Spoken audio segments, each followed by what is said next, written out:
À toutes et à tous, bonjour. Samedi 21 décembre 2024, vous êtes bien sûr sur Cotine TV pour la revue de presse africaine. Commençons ce tour des journaux par l'actualité béninoise décryptée par les quotidiens de la place. Nous sommes à la fin de l'année 2024 et le président Patrice Talon est allé à l'Assemblée nationale pour faire le bilan de sa gestion du pays aux députés, comme le demande la Constitution du Bénin. De la santé à l'éducation en passant par le numérique ou encore la sécurité, le chef de l'État a fait le point des réalisations effectuées par son gouvernement pour la satisfaction des Béninois. Dans son message, Patrice Talon a rendu compte de l'état du pays en 2024 avec des avancées mais aussi les insatisfactions tout en pointant les perspectives pour l'avenir. Patrice Talon a affirmé, je cite, « Viser plus grand et plus haut, au-delà des individus et des petits groupes, doit être aussi le leitmotiv de notre pays dans son ensemble. C'est cela qui va accroître nos performances, les densifier, les porter à échelle, afin qu'elles impactent de plus en plus et durablement la qualité de vie, a-t-il affirmé, rapporte La Nation. » Le matinal était au palais des gouverneurs pour ses discours sur l'état de la nation et indique que le chef de l'État a convaincu les élus du peuple. Dans le même temps, le Bénin brille sur la scène africaine. Et pour cause, Romuald Wadagni est sacré meilleur ministre de l'économie et des finances 2024. En Afrique, affiche en manchette l'événement précis. C'est grâce aux réformes dans le secteur de l'économie que le ministre béninois trône sur le toit de l'Afrique, à en croire le challenge. C'est une prime au dynamisme et à l'efficacité, indique le matinal, selon qui cette distinction honore le Bénin. Cette distinction attriée par Financial Afrique récompense ses efforts pour renforcer l'économie béninoise. Sous sa direction, le Bénin s'impose comme un modèle en matière de finances durables et de gestion économique rigoureuse. Le classement repose sur des critères tels que la gestion de la dette et la croissance économique. Romuald Wadagni a marqué les esprits en réussissant un emprunt souverain de 750 millions de dollars en février 2024, rapporte l'emblème du jour. Et ce n'est pas la seule bonne nouvelle pour le Bénin cette semaine. Fraternité barre à sa une. Ville propre en Afrique, de la 22e en 2023 à la 6e place en 2024. Cotonou, la belle, s'affirme, la vision de Patrice Talon fait école. Selon un récent classement, Cotonou est la ville la plus propre de l'Afrique de l'Ouest. À l'échelle continentale, la métropole béninoise occupe une respectable 6e place. Le classement a été réalisé par le magazine panafricain Jeune Afrique. Pendant ce temps, au Togo, la DMP rejette les élections sénatoriales prévues pour février 2025. Selon Togo Breaking News, la dynamique pour la majorité du peuple dénonce des incohérences et dysfonctionnements liés à l'organisation des élections sénatoriales annoncées pour février 2025. Il appelle à la restauration de la souveraineté du peuple. Tout comme la DMP, l'ANC, le parti de Jean-Pierre Fabre, dans une déclaration, dénonce une mascarade, discrédite le processus électoral et condamne la composition antidémocratique du Sénat.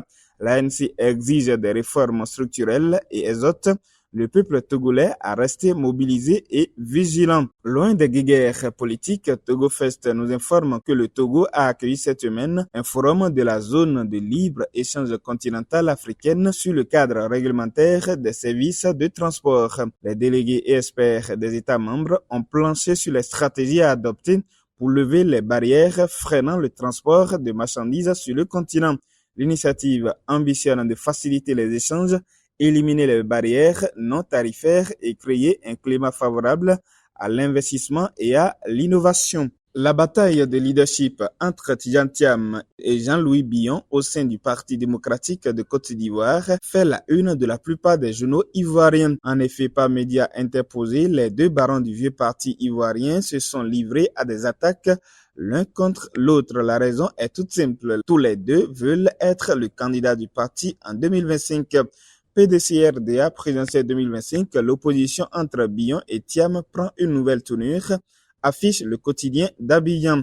Il est rejoint par le Jour Plus qui titre « Guéguerre de leadership au PDCI, Thiam et Billon se tirent dessus à balles réelles ». Selon le journal proche du pouvoir, le conflit s'intensifie et gagne même les comités de base du vieux parti. Par ailleurs, Abidjan a accueilli cette semaine la 3e édition du Forum Afrique-Japon. Au cours de ce forum, le Premier ministre Begré Mambé a mis en avant les atouts de l'Afrique et plus particulièrement ceux de la Côte d'Ivoire avec des investisseurs japonais.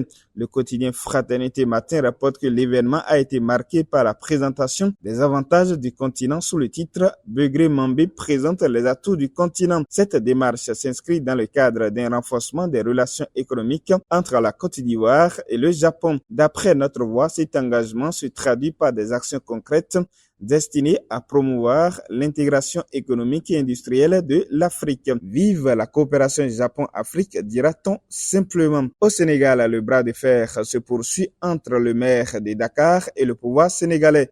Déchu de ses fonctions sur décision du préfet vendredi 13 décembre à la suite d'une condamnation pour homicide, Barthélémy Diaz a déposé 2 recours contre cette décision, l'un devant la Cour d'appel, l'autre devant la Chambre administrative de la Cour suprême, rapporte le quotidien Vox Populi. L'intéressé revendique le pouvoir de continuer à exercer ses fonctions jusqu'à ce que la justice ait tranché la question. Dans la colonne du journal Les Échos, les avocats de Barthélémy Diaz listent les tests violés dans le cadre de la révocation de leurs clients. L'ex-maire n'hésite pas à dénoncer ce qu'il qualifie de manœuvre politique, intensifiant ainsi la confrontation. Pour l'enquête, l'avenir de l'ex-maire de Dakar est entre les mains des juges. Le quotidien dakarois trouve qu'il va renaître ou périr. Pour le moment, rien n'est moins sûr et l'avenir nous dira la suite de ce bras de fer. Ce dont on est sûr pour le moment, c'est le retrait des pays de l'AES de la CEDEAO. Réunis en conclave le week-end dernier à Abuja, les chefs d'État de la CEDEAO ont pris acte de la volonté du Burkina, du Mali et du Niger de quitter l'organisation sous-régionale. Toutefois, souligne le quotidien Ouagalais aujourd'hui au Faso, la CEDEAO donne un moratoire de 6 mois au Mali, au Burkina et au Niger pour bien cogiter et se décider si l'AES poussera la porte toujours entrebâillée à Abuja ou si elle la refermera définitivement derrière elle. Qu'il vous souvienne qu'en janvier 2024, ces 3 pays ont décidé de quitter la CEDEAO au nom de leur souveraineté. Ce retrait devait être définitif à partir de janvier 2025 selon les tests de la CEDEAO. Toujours à cette réunion et face à la montée du terrorisme en Afrique de l'Ouest, la CEDEAO a décidé de renforcer ses efforts pour lutter contre les groupes djihadistes en accélérant l'activation d'une force régionale dédiée à la sécurité prévue pour 2025. L'information est rapportée par l'agence de presse africaine. Sage décision de la part des chefs d'État ouest-africains qu'il faudra saluer et encourager. Alors que les dirigeants de l'Afrique de l'Ouest se préoccupent de la situation sécuritaire, ceux de l'Afrique centrale ont à cœur la situation économique de leurs pays respectifs. Les chefs d'État de la CEMAC estiment qu'il est urgent de prendre des mesures pour stabiliser l'économie selon le communiqué de la session extraordinaire de la CEMAC qui s'est tenue lundi à Yaoundé. Ils ont insisté sur les réformes structurelles et une gestion plus stricte des finances publiques.